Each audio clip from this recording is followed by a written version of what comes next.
А мојот прв гостин, кој што во моментов ми прави друштво во студиото, соговорник, колумнистот Александар Ристевски. Добро вечер и добре дојдовте во емисијата Отворено на телевизија Алфа. Завршува првиот циклус од председателските избори. Насловот на ова вечерашна емисија го напишав: недостасува ли динамика во кампањата? Па добро се, зависи како гледаме на нештата. Одредени кандидати, пример во дадениот случај кај Гордана Силјановска-Давкова, таа многу порано беше обзнанета како кандидат.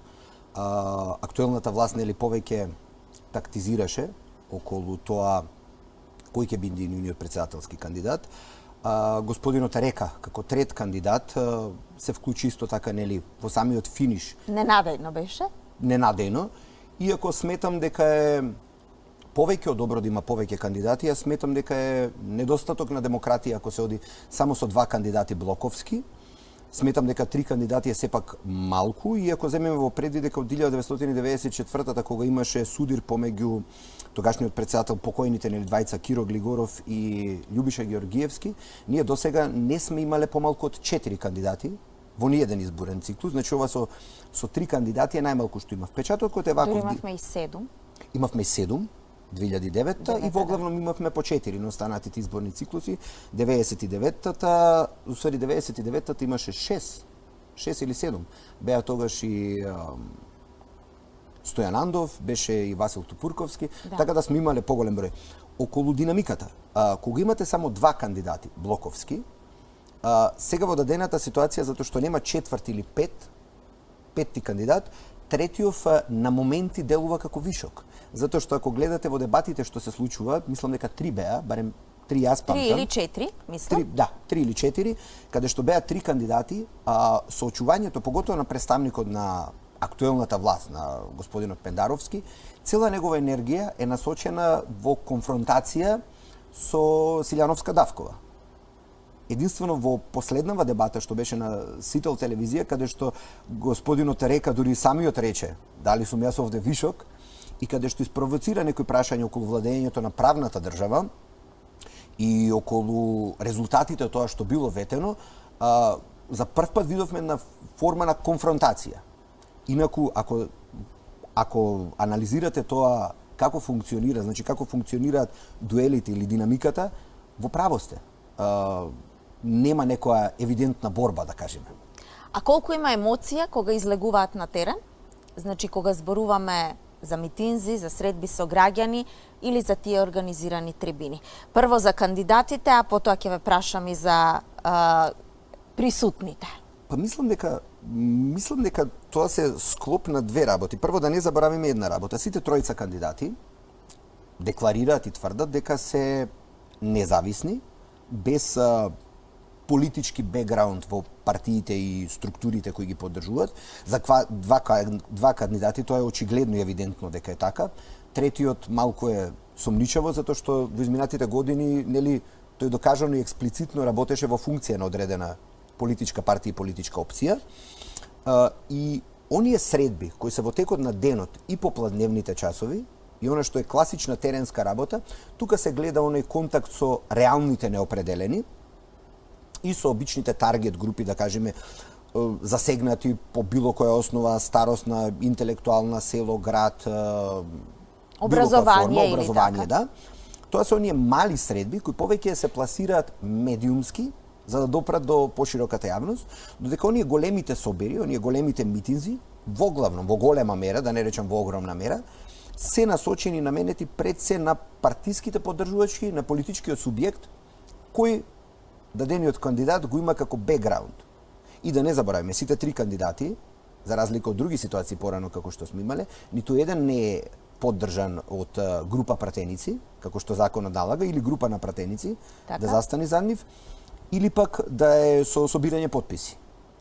Праксата покажува дека ретко, барем јас не се сеќавам, кандидат кој се обидел со потписи да дојде до кандидатура, без политичка поддршка од некој сериозен партиски субјект, не успеал да го собере онај минимум цензус од 10.000 потписи во подрачна единица на Министерство за правда, за да воопшто излези како кандидат. Ристевски, колку е возможно еден кандидат за председател да тргне во битка сосем сам, без никаква политичка поддршка? Што му е потребно? Да биде независен, нели? Овде кандидатите рекоа дека да, ние сме непартиски кандидати, тоа го оправдуваат бидејќи немаат нели членска книжка и не припаѓаат на ниту една партија. Меѓутоа зависат кога излегуваат на терен од партискиот лидер или пак од политичката партија која стои позади нив. Апсолутно, еве сега ќе аргументирам и како и зошто. Пример за човек кој без директна партиска позадина успеа нешто да направи во најголемата држава во светот, најмојкната, во Соединетите Американски држави, Доналд Трамп. Но не заборавајте дека Доналд Трамп, кога ќе му прочитате биографијата, ќе видите дека тој секогаш бил политички определен. Само во различен период со различна структура. Значи, тој бил републиканец, па бил демократ, па повторно бил републиканец, негде измеѓу поддржал некој од оние минорните партии што во Америка покриват 1 или 2% од популацијата, затоа што кај нив има два мастодонта, исто како кај нас, со тоа што кај нас во етничките заедници имаме политички субјект како ДУИ и некои други партии кои сепак зафаќаат и сами кога одат сериозен дел од колачот, значи не се само две. Кај нас упорно се потенцира дека се две големи партии, не се две. Че секогаш има приближно една или две албански партии и уште една солидна партија македонска или да кажеме мултиетничка која доколку би излегла на избори би зела сериозно парче од колачот. Тоа во минатото биле и народна кај нас, гром на изборите 2014 со 30 и нешто илјади гласа. На СДП едно време, но тие повеќе цело време добиваат етикета на своевидни сателити и после или се приклучуваат или се дел од тие големи коалиции околу поддршката за на терен. Да се разбереме, за на избори секогаш се потребни пари. Пари, логистика и инфраструктура. Најголем дел од нашите кандидати, па 90% од нив, барем јас не се сеќам, мислам дека од сите досега што биле кандидати за председател, најимотно мојќен бил Имер Салмани. Најимотно мојќен. Сите другите се некакви интелектуалци. Меѓутоа позади него стоеше нели политичката партија на која што да, беше самиот председател. Но сепак збориме човекот беше дел од приватниот сектор со развиен бизнис, значи економски постабилен. Независен од другите. Сите останати луѓе кои досега биле кандидати се луѓе кои со некаква или професорска или бирократска кариера, луѓе кои живеат просечен, да кажеме, ниска средна класа. Така да тој тип на луѓе праксата покажува еве низ годините, можете да видите кои се професори собирале потписи, знаете до кај стигнале. 1000, 2000, 3000 гласови, прашање дали 5000 ќе соберат. Значи во она иницијална можност за кандидирање да стигне до на бројка од 10.000 потписи. Илузорно е воопшто да зборуваме за понатаму дека некој може да предизвика резултат и да добие 100.000 гласа, 150.000 гласа. Не заборавајте, 2009 година, 2009 имавме два такви кандидати, трет и четврт, и 99-та, каде што има над 100.000 гласа. Значи тогаш ги имавме и Имер Селмани и Љубе Бошковски. Но, повторно ќе кажам, тоа беа луѓе кои со сериозен и политички бекграунд и финансиски бекграунд. Дека обичен квалитетен човек, интелектуалец, дури прифатен од народот, без сериозна машинерија од неколку стотици луѓе кои ќе работат во некоја околина и нормално пари, значи фандрейзинг, без дотации, донации и цел оној тим, тешко дека некој било може да се обиде да им ги замати сметките, да кажеме, на големите играчи, представници на политичките партии. Александар, што е клучно за изборна победа? Популизам, политичка пропаганда или квалитет на кандидатот? Бидејќи сега нели имаме овде тројца универзитетски професори. Сите правници. Да. Дали овде има влијание и резултатот од сработеното, меѓутоа, ќе кажам, на политичката партија, политичките партии кои стојат позади нив?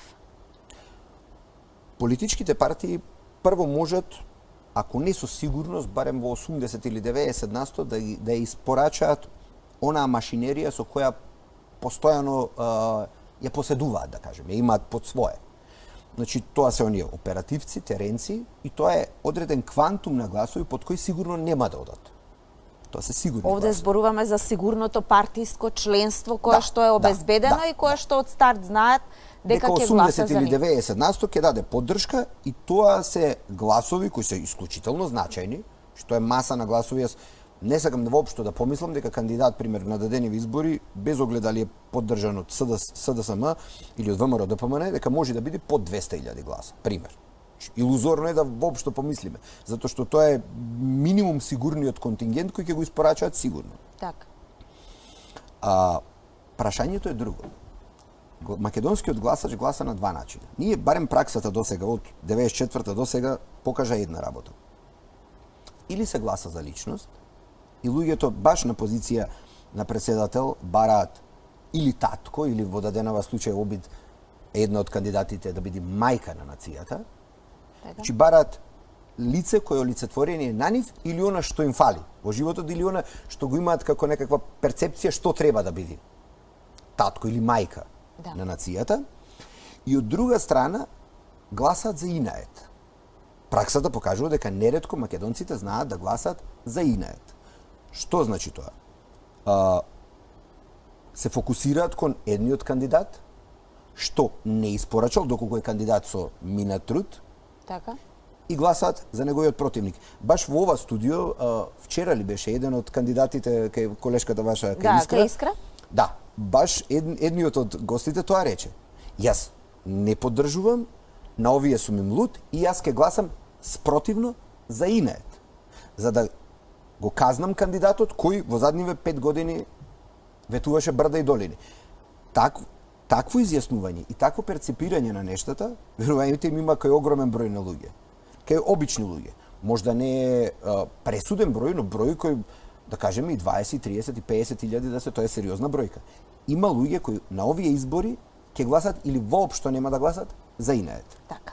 Колку реално пиар тимовите можат да сменат нешто во настапот на кандидатите? За тие да бидат подинамични или пак пожестоки кога настапуваат? Па можат. Прашање Па дури ако станува збор, нели, за лидери на партии, за професори, за позиции кои што се, ајде да употребам еден збор, по-суетни, колку може да влијаат, колку пиар тимовите се доминантни. Дали нашите политичари се или нели кандидати се научени да слушаат што и како треба да настапат, како да се обратат, како да се облечат, како да изгледаат. Кандидатите мора да слушаат. Прво, иако немаат целосна доверба, иако целосно не се препуштат на тимовите кои тоа го работат, осудени се реално на неуспех, иако јас имам една забелешка кон сите тимови, секогаш сметам дека, барем јас така размислувам, дека секогаш треба да се прашаат повеќе совети. Знаете, кога имате и вие проблем во животот за било што, имате авторитети.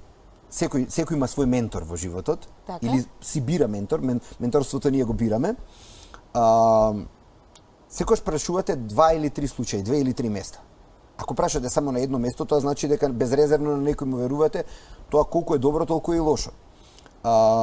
Естетиката, визуелниот изглед, настапот, речникот, сето тоа се финеси и ситници кои ние можеби обично толку не приметува дека се направиле, но знае дека му се допаѓаат или го иритираат.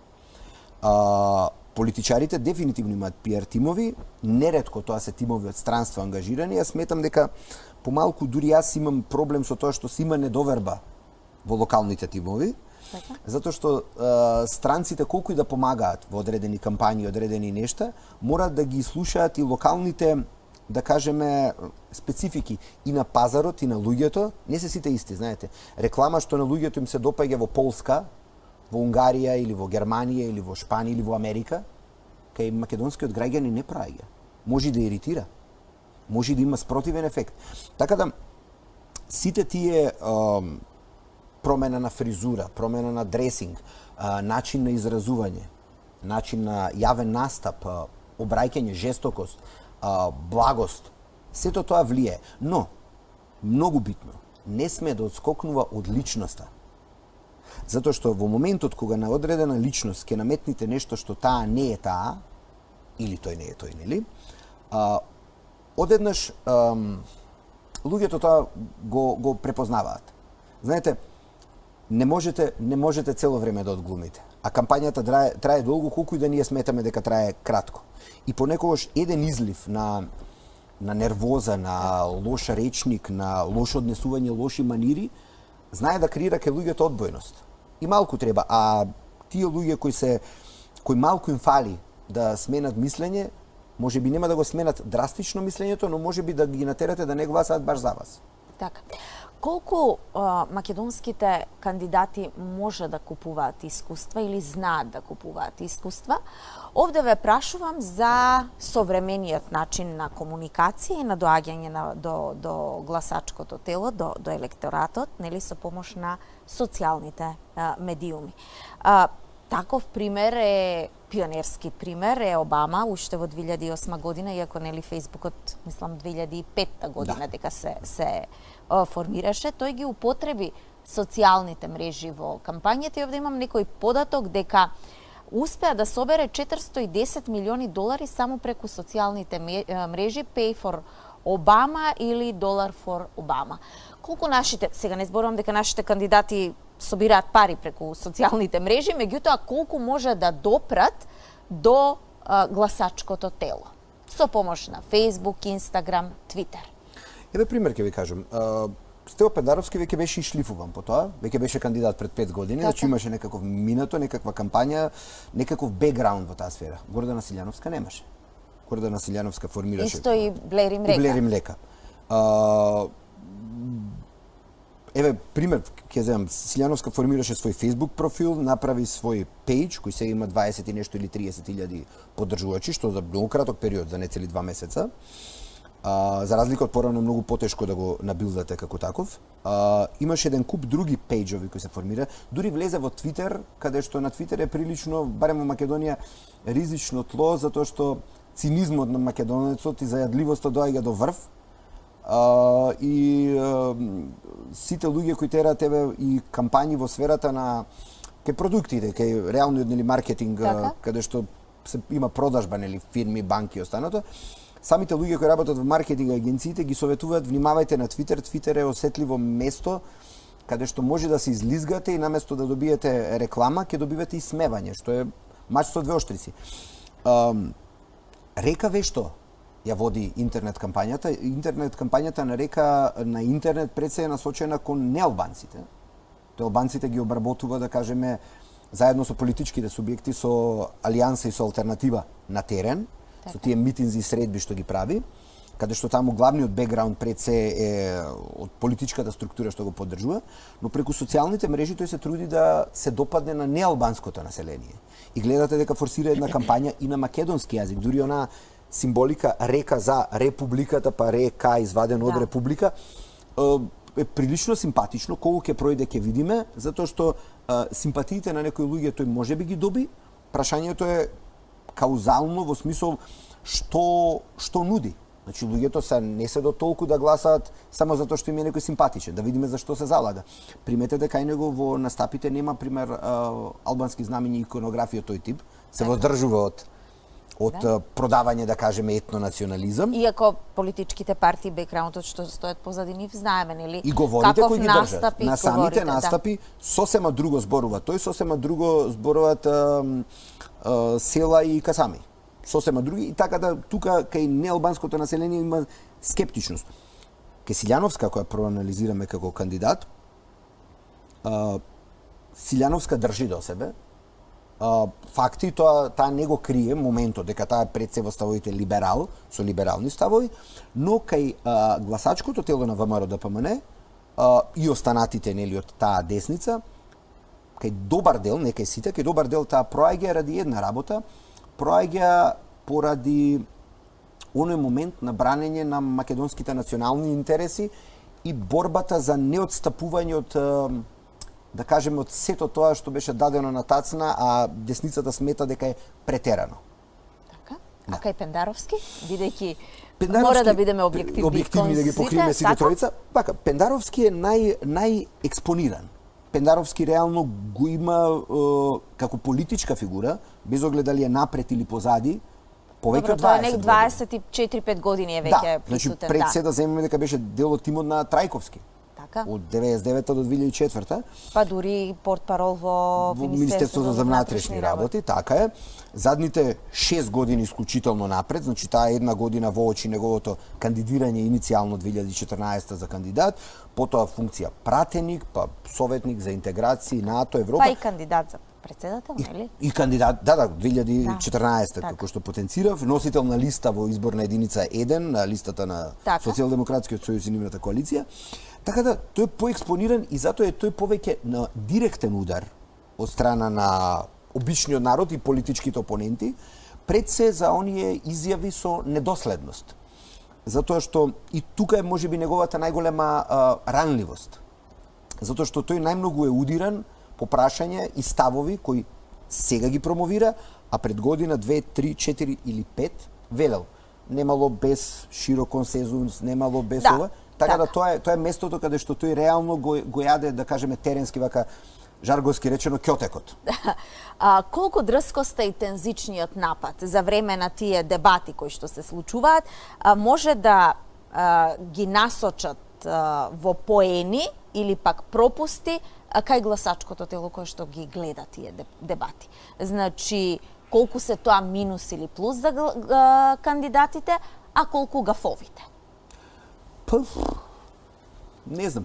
Гафовите пример кои ги направи, сега пример одма, нели со очигледни примери, гафовите кои ги направи Силјановска, не гледам дека беа големи гафови, иако проба малку невкусно одредени луѓе, таа етикета каде што еве во неколку извештаи се потенцираше дека има форма на дискриминација кај што ја нарекува баба, сенилна и останати пежоративни термини. Добро, тоа се вулгарности кои што зборуваат за луѓето. За самите тие кои ги пласираат, така е. Така, не навлегуваме во домашното воспитување и култура. Значи, киксовите беа кај незе во дадената ситуација. Неготино кавадарци и нивната постојана битка, неготинчани кавадарчани се нели посебни по таа прашање и Кочани Кичево. Некој друг лапсус и грешка и утка, барем јас не гледам. Кон села не гледам, кон река се извинувам. Кон река не гледам дека имаше насочено некакви напади, барем од тоа јас што го имам исперципирано кај него, немаше и утка и обично и нема насочени напади. Кај Пендаровски најголемите напади се однесуваа на, пак како што ќе кажам, изјави и оние несрекни маркетиншки, да кажем, и популистички финти кои проба да ги направат на самиот почеток на кампањата, во Прилепчинам и Велес и не знам каде се случи со девојка на која сакаше него да го посвои. Тој да ја посвои. Да, тој да ја посвои неизе. Да.